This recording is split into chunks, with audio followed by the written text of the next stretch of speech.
এখানে এক pair Dennis আছে দেখেন, 3 পট্টি লাল গিয়ার, ইম্পোর্টের, নটটা ইম্পোর্টের, দুনো পায়ে রিং আছে দেখেন। যাদের লাগে যোগাযোগ করতে পারবেন।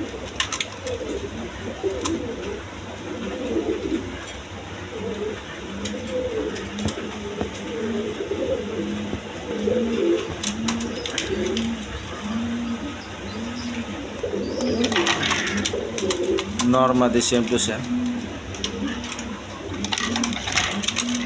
নটটা দোনো পায়ে রিং আছে দেখেন। দেখেন অ্যান্ডুলেশন কালার বিউটি আছে, নর্মাদি সেম টু সেম। এই 2-4 দিনের মধ্যে ডিম পাড়ি দেওয়ালা হতে।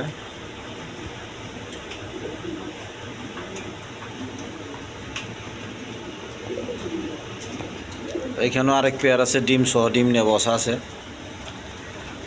এটাও অ্যান্ডালেশিয়ান কালার বিউটি দেখে,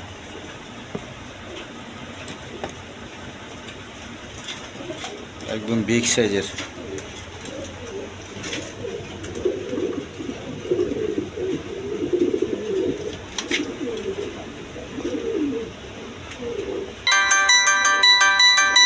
এখানে বিউটি ডিম নিয়ে বসে রয়েছে, ব্ল্যাক কালারের মধ্যে, একদম কোথা থেকে থাকে